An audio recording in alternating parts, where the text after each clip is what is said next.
Buenas.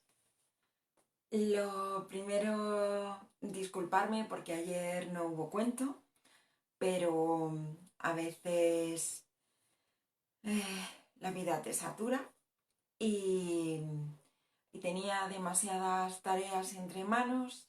Luego por la tarde teníamos ese diálogo con Juan Carlos Vila acerca de la narración oral y la literatura de autor en Instagram, que a lo largo del día de hoy me pasarán el vídeo y lo subiré por si les apetece escucharnos pensar en voz alta, porque en realidad es lo que hicimos ayer, pensar en voz alta.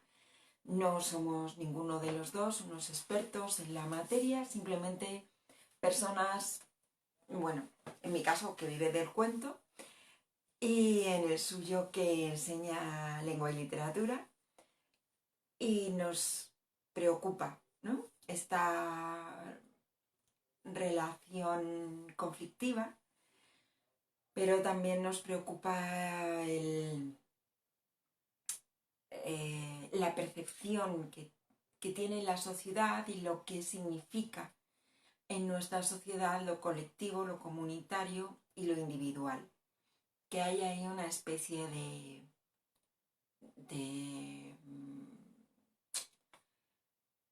relación de amor-odio, ¿no? Porque decimos que valoramos lo comunitario, pero en realidad lo tratamos mal, que es algo que yo digo mucho acerca de los hijos, porque nunca lo he podido comprender. Cuando la gente dice que los hijos es lo que más quiere en el mundo y que por sus hijos lo daría todo, y sin embargo, a las personas que están peor pagadas o peor consideradas son las que atienden a nuestros hijos. Nos cuesta mucho pagar un salario digno a las personas que a lo mejor se quedan con nuestros hijos o que los recogen del colegio y pasan la tarde o que vienen a ayudarles a hacer las tareas porque nosotras no podemos. Y, y parece que ser profesor o profesora de infantil o de primaria es como de menos, ¿no? Lo que mola es, pues, si eres profesora o profesor de universidad, si tienes muchos títulos. Y, y el magisterio es como algo mal, ¿no? Que es para la gente que no llega a otra cosa. Y no debería ser así. De hecho, hay países donde no lo es. En Finlandia es una carrera prestigiosa.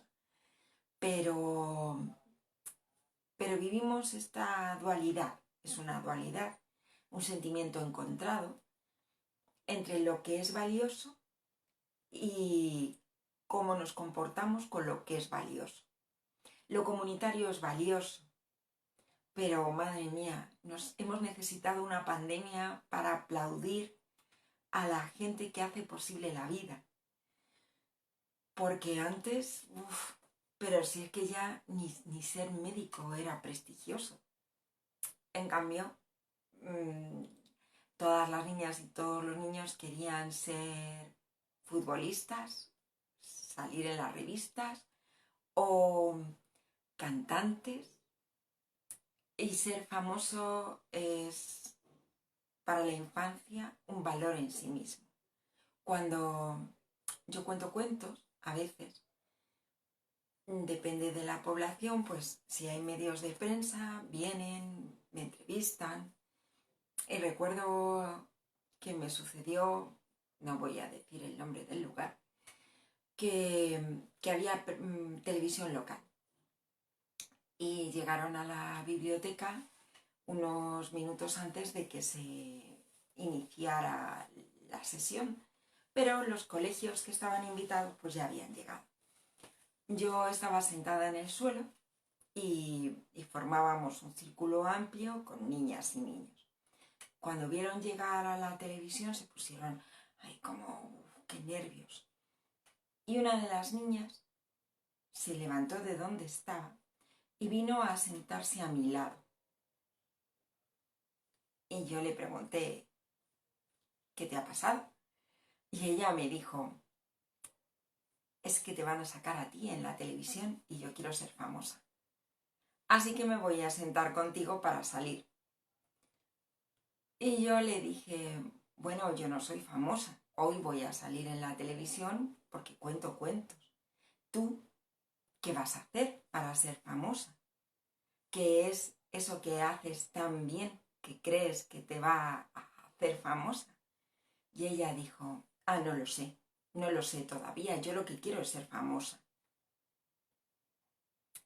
Esta reacción infantil, que aquella vez fue como muy evidente, pero que después he encontrado, y antes también la había percibido, ¿no? Ese deseo de fama, porque la fama por sí misma es un valor.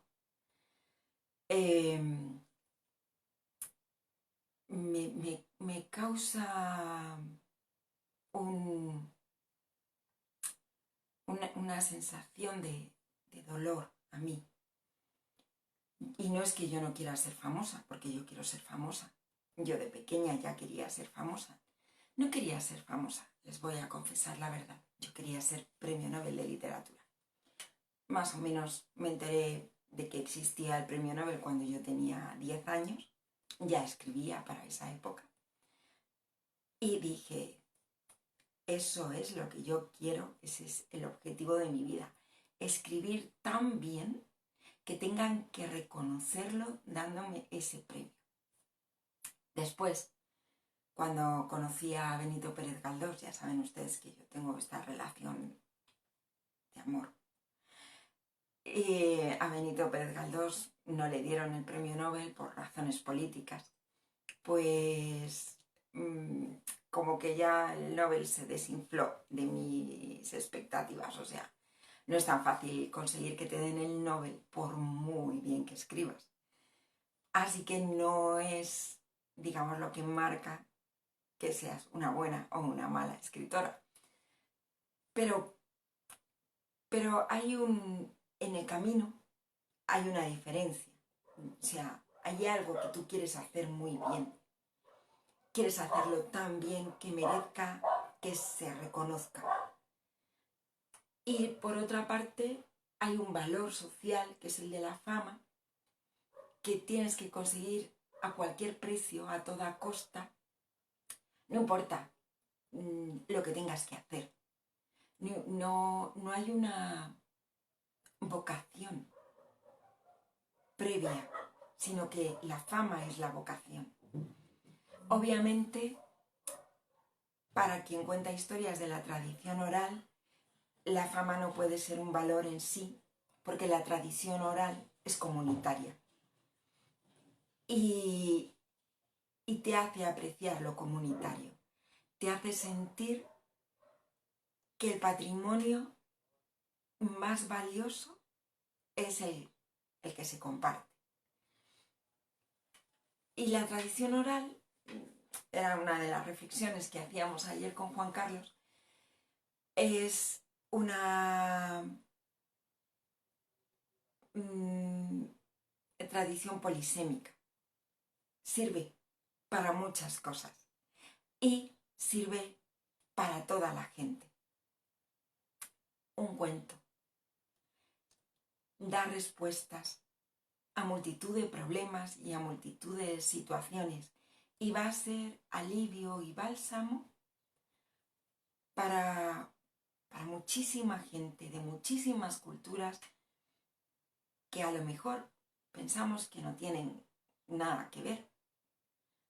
Pero la historia es tan humana que conecta con personas de todos los lugares. Yo hablaba ayer de Cenicienta, yo hablo mucho de Cenicienta, es como una especie de obsesión para mí. Entre Galdós y Cenicienta, por ahí.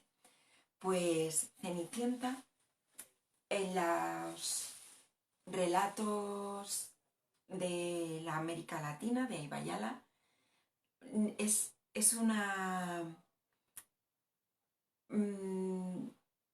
algo que los antropólogos no pueden llegar a saber. Si había previamente ese tipo de historias o si las adaptan de los conquistadores que llegan. En cualquier caso, lo que es indudable es que conectan entre gente tan distinta como son los pueblos amerindios pre-conquista y los pueblos occidentales conquistadores, que tienen culturas totalmente diferentes, formas de vida totalmente diferentes, pero se encuentran. Y la historia, en medio de todo el drama y todo el conflicto, la historia habla a las personas individualmente, pero es una historia colectiva, construida a través de miles de generaciones. Y esa es la maravilla de la narración oral y es lo que a uno le apasiona. Saber que nos conecta a todas, hoy y con el pasado, y que nos va a llevar hacia el futuro. Que no van a morir estas historias porque nos muramos nosotras. Y esto me lleva al cuento de hoy.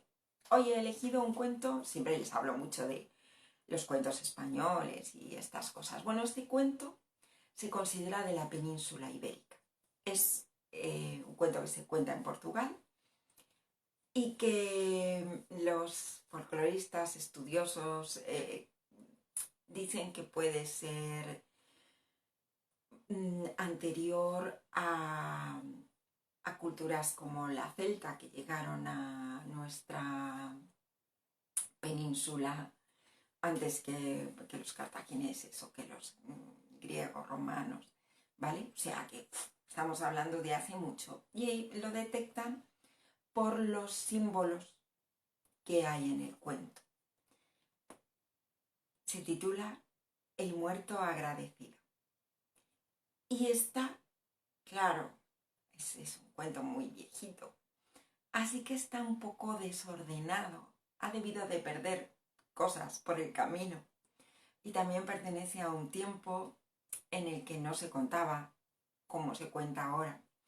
Porque el camino mental que hacemos para llegar a la narración es diferente. Pero bueno, yo lo voy a contar. Vamos con él. Dicen que había un comerciante que iba de pueblo en pueblo con sus mercancías para ganarse la vida.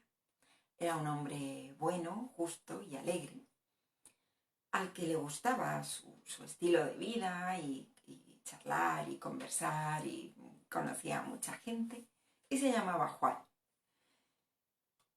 Juan pasó por el camino de una población a la otra junto a un muladar, uno de esos lugares donde la gente va tirando la basura, lo que ya no quiere. Y con gran dolor de su corazón vio que habían tirado allí el cadáver de un hombre y que ya se estaban acercando los perros a olisquearlo con intención de comerse. A Juan eso le pareció terrible, profundamente inhumano, cruel.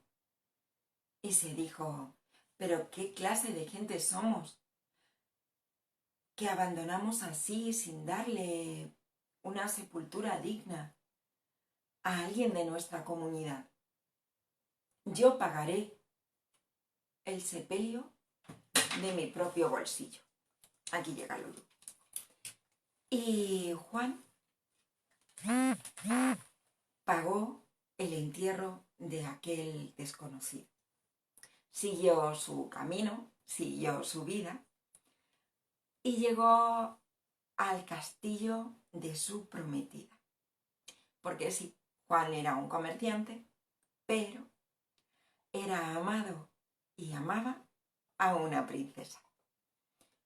Y como la princesa lo amaba, pues se casaron. que es lo normal entre la gente que se quiere, ¿no? Comprometerse para compartir la vida. Pero la princesa era también pretendida por un primo lejano que tenía, que aspiraba no solo a su mano, sino también a su herencia. Y no era correspondido, y la princesa no se casó con él porque por muy príncipe que fuera, primo y... en fin, que no le gustaba, que a ella le gustaba Juan. Y se lo dijo.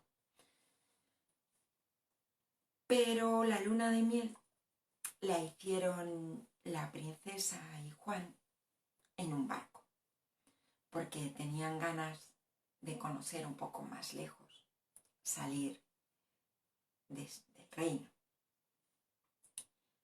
Y los acompañó este príncipe primo lejano, que un día, cuando nadie lo veía, y se encontró a Juan contemplando el horizonte solo,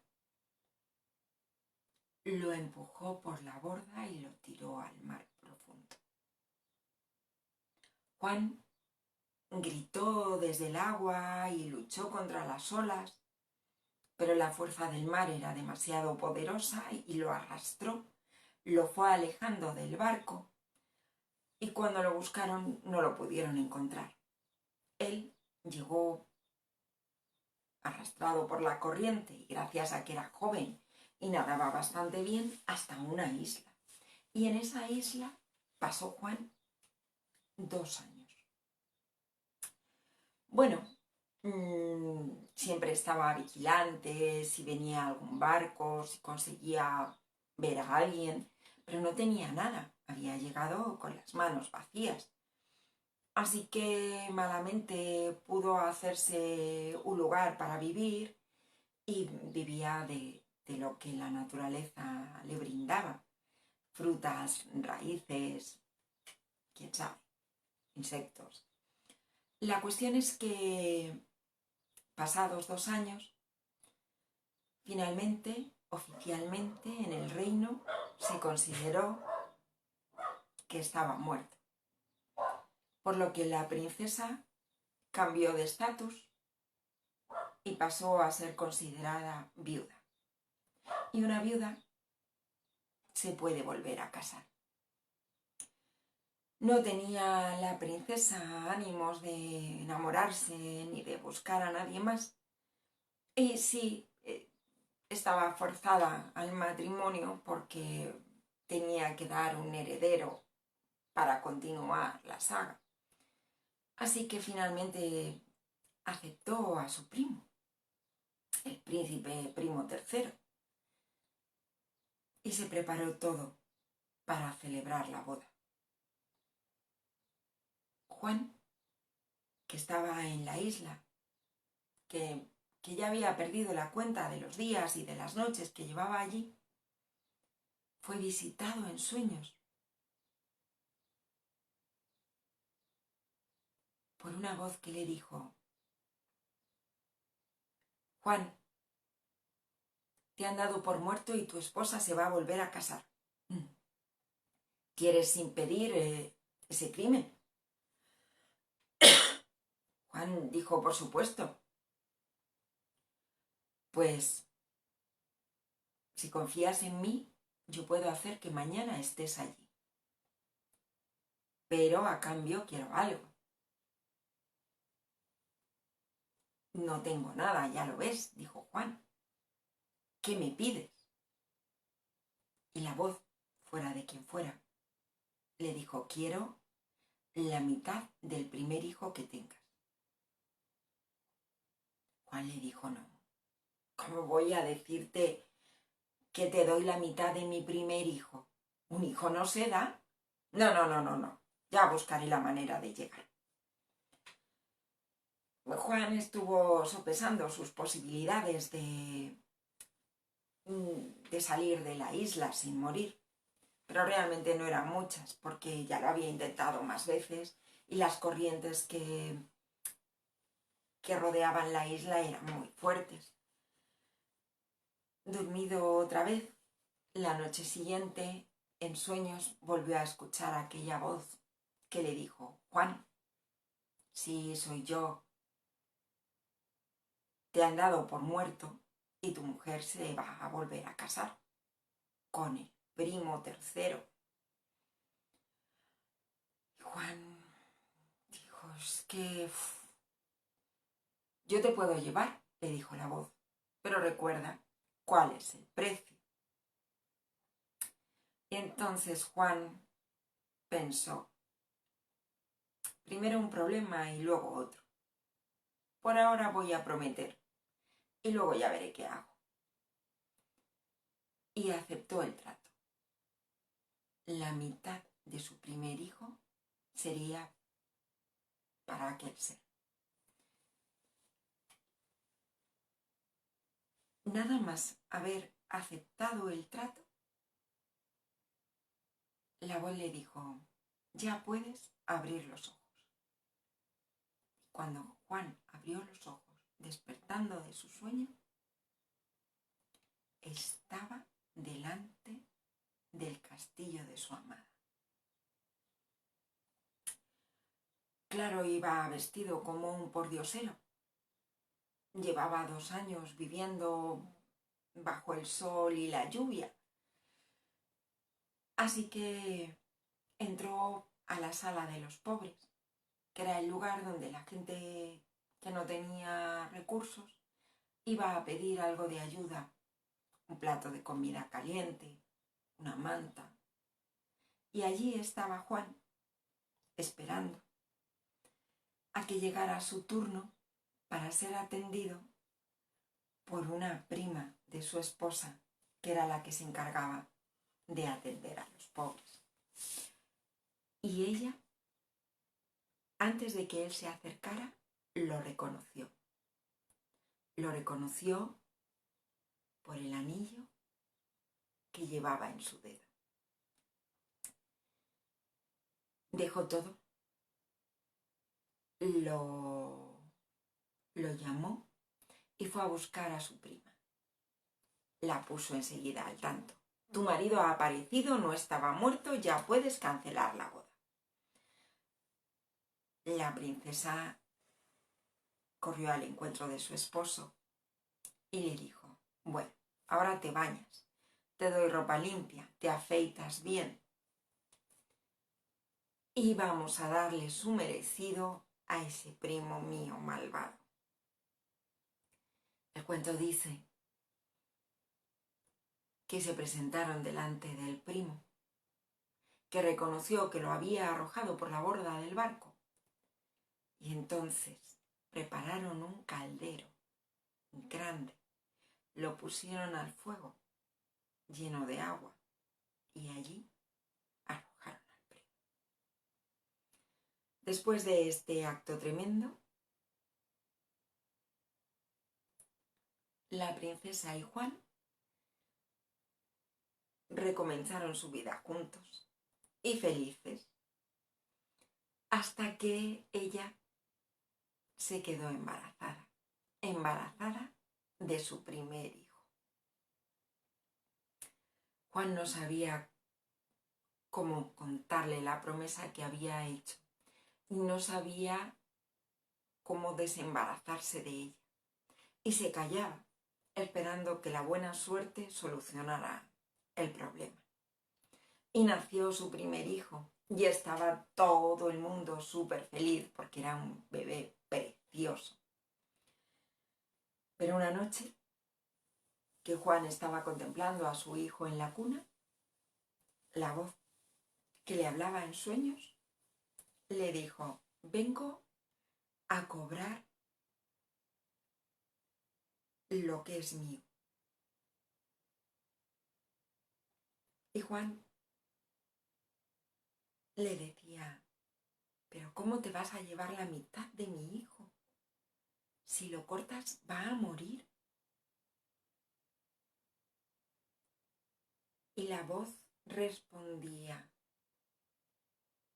hicimos un trato y tienes que cumplir. Juan se resignó. Ya, bueno, lo terrible iba a suceder.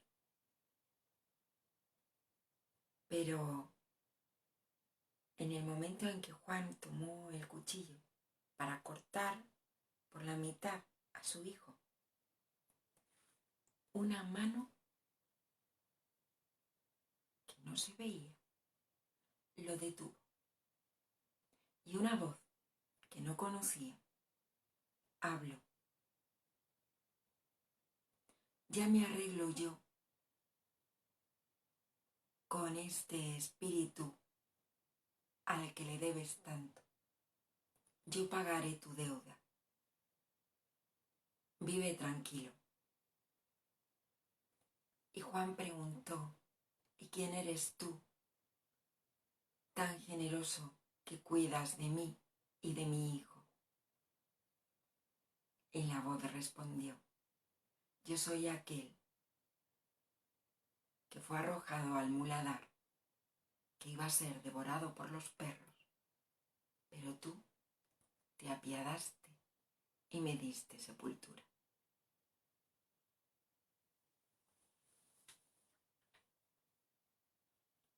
Y este es el cuento. Espero que les haya gustado. Es, ya les he dicho, uno de esos cuentos que se consideran de la península ibérica. Se cuenta también aquí en Extremadura y se cuenta en Galicia y en Asturias. No sé si en la Andalucía oriental, sí, esa es la... Me cuesta mucho esto de las dos Andalucías. Y bueno, pues ya está. Hemos tenido otro día de cuento contado y nos vemos mañana. Que las quiero mucho, como siempre, a todas y a todos. Recuerden que hablo en femenino porque pluralizo sobre personas. Y personas somos todas.